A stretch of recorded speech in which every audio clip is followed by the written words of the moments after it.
Amateur Traveler is in its 20th year now, but can you imagine if I had people on the show who had never been to the destination, but had just read about it or seen a movie about it? That wouldn't make any sense at all, and you wouldn't listen. We all know how important it is to receive advice from people who know a destination to get the most authentic local experience. And a great option for experiencing this is Explore Worldwide and their authentic small group adventures, led by local tour leaders, perfect for solo travelers who want to meet like minded people with a desire for adventure. I'm often an independent traveler, but two of my last three trips were with small group tours because they organize everything and it's a lot easier. If you want to recreate the tour I did to Malta, they have a Malta and Gozo Discovery Tour. I'm intrigued by one of their tours called A Taste of Sicily. The company again is Explore Worldwide, and visit exploreworldwide.com to learn more. And thanks to Explore Worldwide for sponsoring this episode of Amateur Traveler. The nights are long, the days are short, and the weather is chilly to downright cold, depending on where you are. It's a good time to slip into a Quince iconic Mongolian cashmere sweaters, which start at only $50. You can treat yourself to everyday luxury at an affordable price with Quince. If you really want to dive into luxury, you can check out their leather handbags, washable silk shirts, and European linen sheet sets. Whatever you're looking for at Quince, all the prices are 50 to 80% less than similar brands, and they do that by partnering directly with top factories and cutting out the middleman. They only work with factories that use safe, ethical, and responsible manufacturing processes. And of course, they use premium fabrics and finishes for that luxury feel in every piece. But you've already heard me rave about my Quince travel pants. Treat yourself this winter without the luxury price tag. Go to quince.com/traveler for 365-day returns plus free shipping on your order. That's QUINCE.com/traveler to get free shipping and 365-day returns. Quince.com/traveler. And thanks to Quince for sponsoring this episode of Amateur Traveler. Got my bags packed, I'm on a roll. I'm heading out there and I'm ready to go. I'm looking real good in my passport photo. Amateur Traveler, episode 208. Today, the Amateur Traveler talks about museums, palios, palaces, and of course, food as we go to Turin and Bologna in Italy. One more cafe. I know that I should be heading home, but maybe not today. Welcome to the Amateur Traveler. I'm your host, Chris Christensen. I'm going to skip the news segment of the show today because I just didn't find any news that caught my fancy. I will remind you at this time to vote for the Amateur Traveler for the podcast award that we're up for. Go to podcastawards.com. You can go every day if you like, and that closes at the end of November. And then with no further ado, on to today's interview.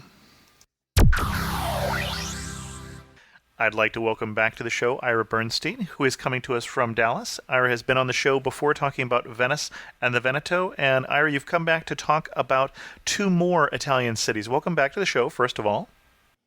Thank you. Thank you. It is wonderful to be back. And where did you... Congratulations on your double century of shows. Thank you. And where did you go this time? This past year, we went to Lake Como. We always go to a northern city because we have friends there. Then we went to Bologna. Then we went to Florence. We always end up in Florence. Next year, we're going to go back to Turin, Bologna, and Florence. What is drawing you to those cities, first of all? Well, the food and in particular, the wine in Turin are just so magnificent, number one. Number two, well, we have friends in Turin. Number three, in the area, because it is not so popular. In fact, several residents said, gee, why did you come here? Like, we're not worthy. You get a very different view of Italy than you get from, in particular, Venice, which is primarily a tourist city, Rome, and Florence, which is part tourist, part other things. As a result, it just kind of relaxed because of the very nature of the people there. Now, you mentioned that it's a very different city. I think of Turin as a central place for the industrial portion of Italy.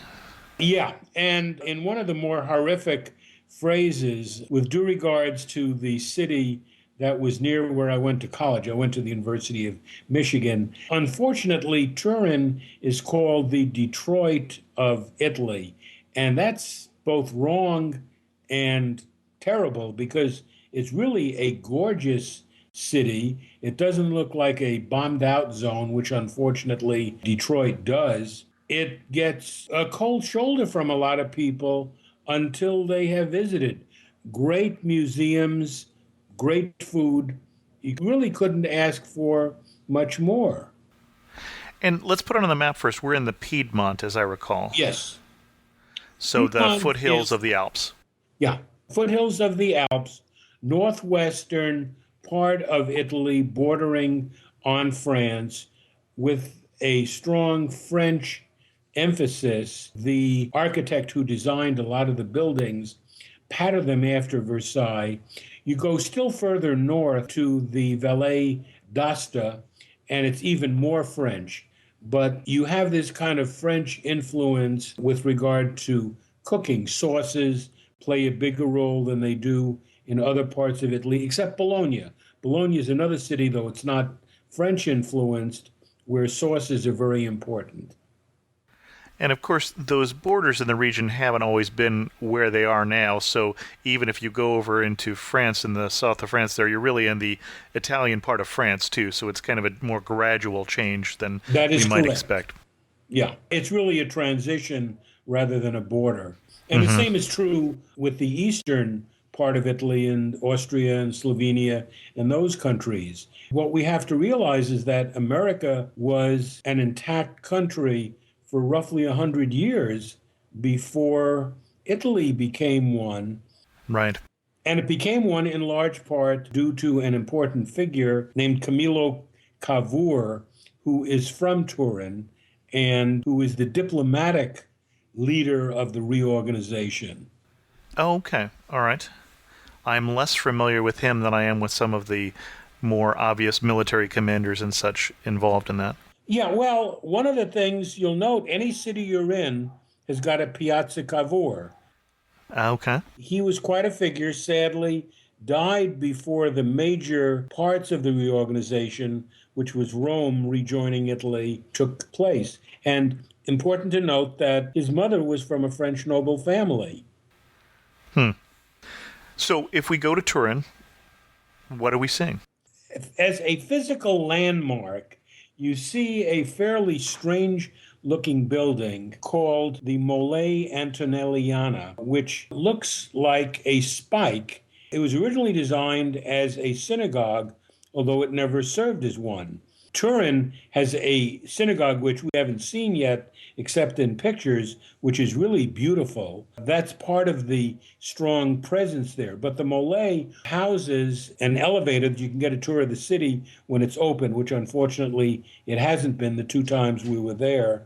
And it has a movie museum, which is really neat because, of course, we know about Italy's strong role in the development of movies, and American movies get a lot of play there. But it's a tremendous museum that we spent almost a day there looking at the various exhibits. It's got an Egyptian museum, which is the largest outside of Cairo. It's got a museum of Oriental art, automobile museum, which sadly we also didn't see because it was closed for reorganization last time we were there. We got to see it this year. Now, an Egyptian museum, you've got me a little puzzled. How did an Egyptian museum end up in Turin? Because of the family that acquired a lot of the art were big Egyptophiles. Okay, so it was a private collection. Okay. It's a private collection that became public, not all of it in the most honest fashion, apparently, but they managed to have ironed things out with the government of Egypt. Okay. Incredible museum. What do the guidebooks recommend that you would not recommend? Staying away from there Okay. because it is so underplayed.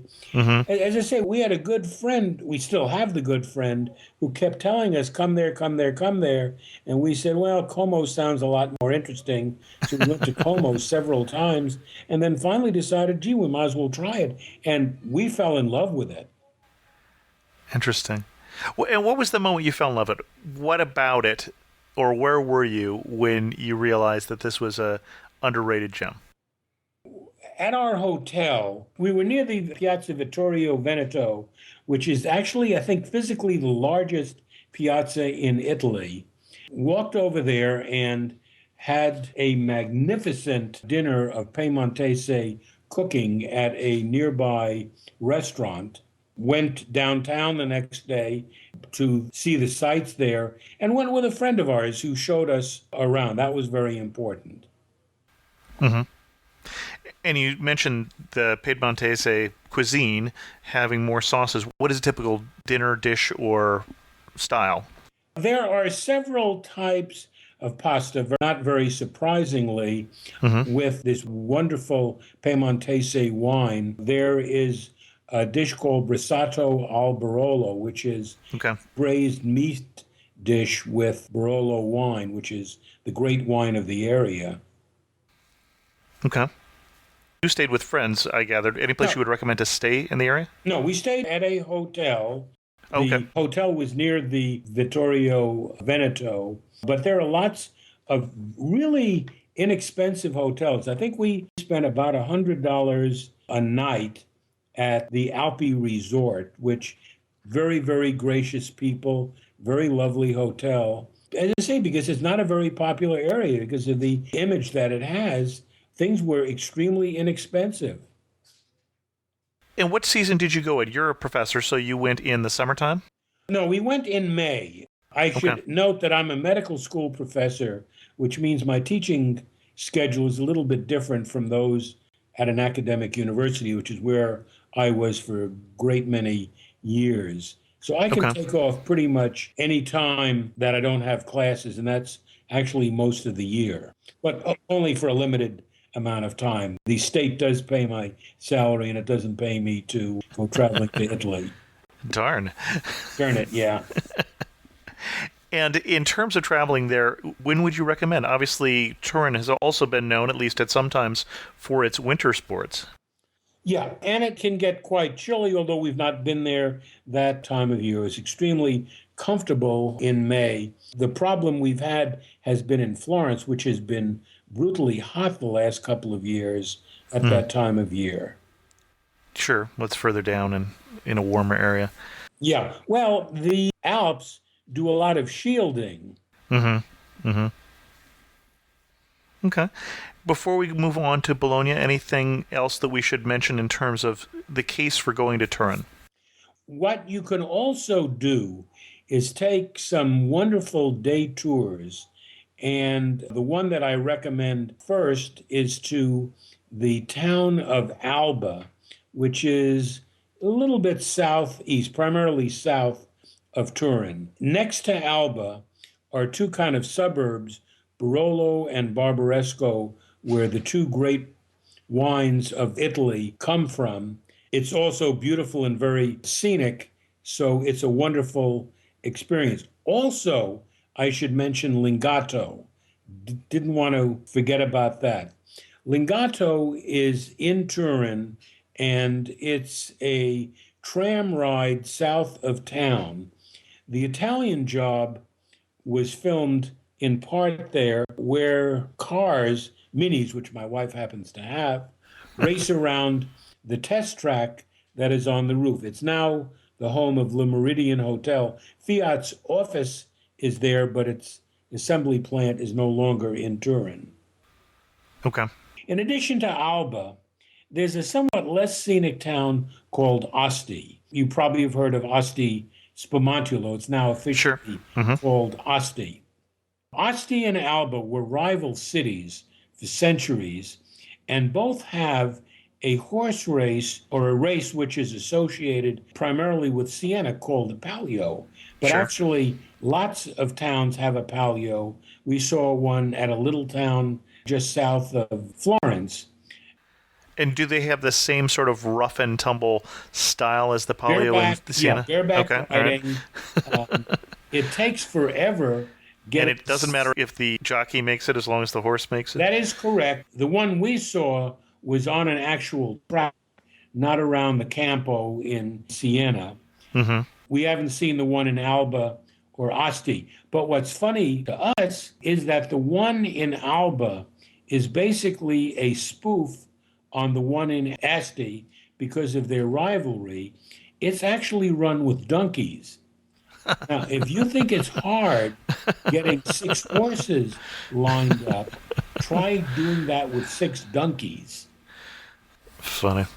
And I guess finally, one thing you should do if you have a typical American palate like I do, be very careful about many of the menus because some of the very popular dishes there include donkey stew and, of course, horse, which is part of the French tradition.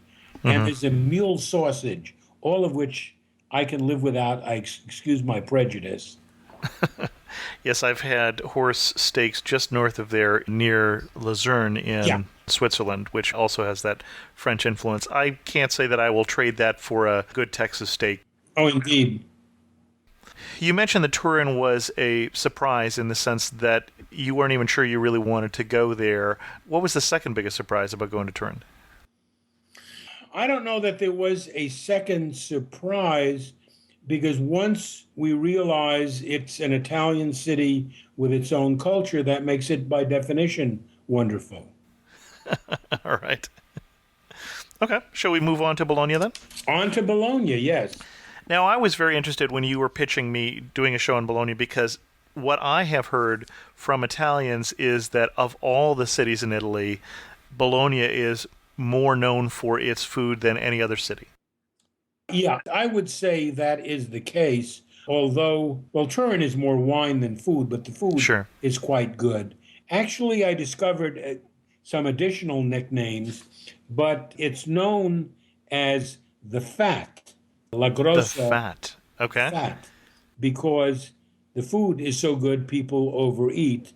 It's also known as La Rosa, the Red, because it has elected communist city governments, and it's known as La Data, the Learned, for its university. So it's a very complex city.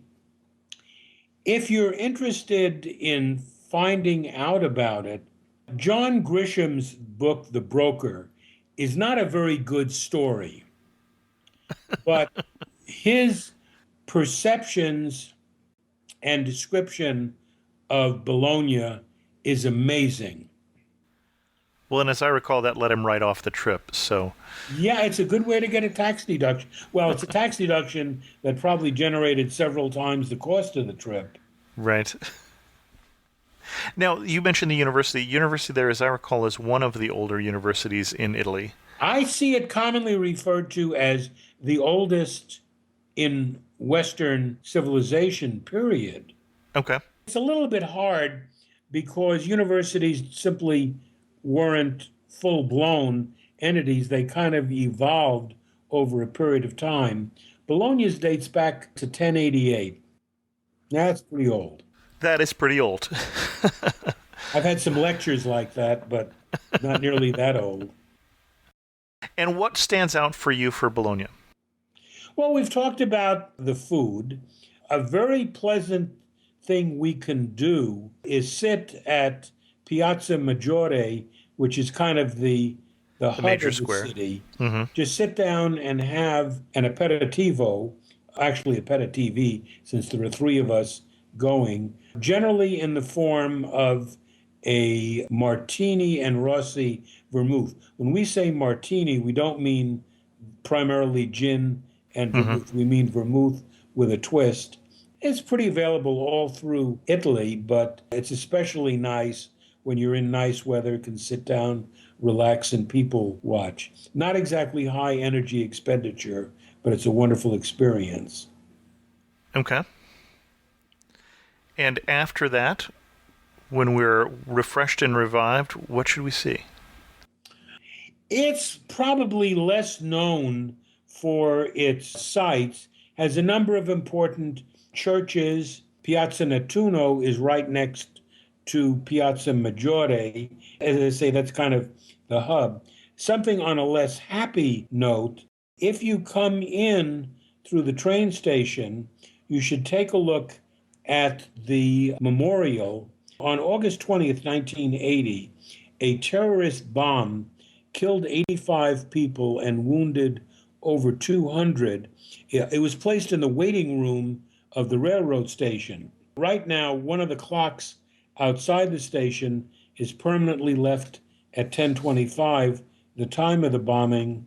The glass was replaced in the window, but its freeform shape was left, and the square was named in honor of the occasion. And there's a plaque with the names of the victims. So it's a very moving site. On a very different and happier note, some of the sites near Piazza Maggiore are the Palazzo dei Bianchi, San Petronio Basilica, the Palazzo de Natai, the Palazzo de Curcio, the accursed palace, and the Palazzo de Enzo, which is very popular in our family because my daughter's dog is named Enzo. And so these are all former palaces of bishops and mayors, or whose palaces are they? Yeah, for example, quite a few years ago, there were a number of towers being a kind of larger form of San Gimignano, Okay. which is famous for its towers. Mm-hmm, mm-hmm. Most of them have gone. There are two towers that are particularly prominent on Porto Ravenna, the Torre del Asinelli and the Torre Garisenda, and they're also major landmarks. Let me also mention that one thing you can do is take a wonderful city tour, like most cities have them, and it's a great way to understand the city and its layout, which will take you by all of these places that I'm mentioning. There's also a wonderful promontory, if you're familiar with Piazzale Michelangelo in Florence, which is this gorgeous view of the city. There's a similar view in Bologna. And you mentioned San Gimignano, which is known for its towers. Obviously, that's the town in, I think we're in Tuscany there, Yeah. where all of the different noble families each tried to outdo the other by having the tower tallest. So these were, again, then you're saying the palazzos were the palaces basically of the noble families in the area. Well, that's true everywhere, but these also were physical towers that were Sure. very, very reminiscent of a larger scale San Gimignano, but most of those have gone. Okay. There's also a very good Jewish museum near the university that we went to, which is not something one would expect, but it was wonderful. Okay. Interesting. And also, let me mention Bologna's and Turin are both famous for their arcades or porticos that provide shelter in bad weather. And if you were from Bologna, what would you be most proud of? Probably the food. Okay. Let me mention something my wife has reminded me. We went to 3 restaurants in the time we were there, Da Bertino, Danello, and Tavola dei Lords. Our favorite was Danello because that's really bolognese cooking. Oh, and I should mention, every book I've ever read says that in Bologna, don't call the sauce bolognese because they call it ragu. Actually, every place we went to called it bolognese. Okay. Now, at the Tavola dei Lords, and none of these places were slouches, even though we have a favorite, they have an all-you-can-eat dessert. It's a buffet, but it's a dessert. And I could not eat a sweet for a week after I got through with it. I mean, imagine a bathtub full, I think it was chocolate sauce and all of these other things. Oh, mascarpone, yeah. Interesting. That sounds like the midnight buffet on the cruise or something like that at that point. Yeah, but it's just dessert. Uh-huh. Okay. But you say that's not your favorite. Well, because we like the main dish at Donello.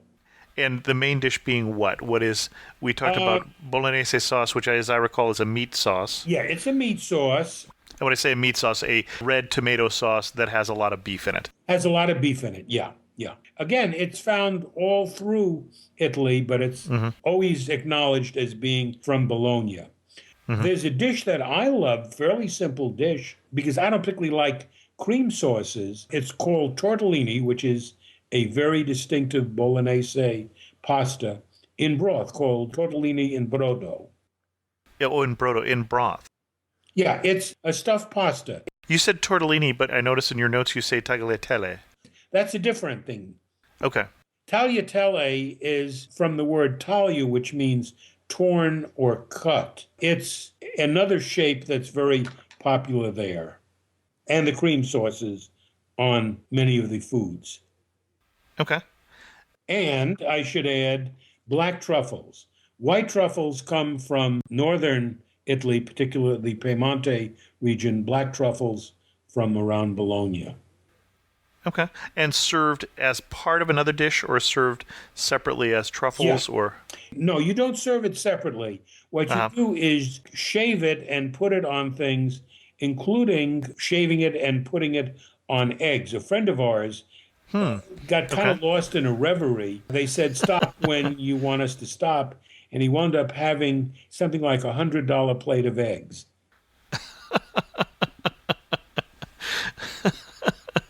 Okay. Some very common dishes that we're all familiar with. Lasagna is a Bolognese dish. Mortadella is what we call bologna, but it's much more elegant. Well, now when I think of mortadella, I think of something that is more like bologna, but with more in it. Yeah. More fats and more. Yeah. Mortadella is actually not my favorite, but okay. So that is a Bolognese dish. Yep. Okay. I did not realize lasagna was. Okay. I'm starting to understand a little more where the reputation comes from then, though.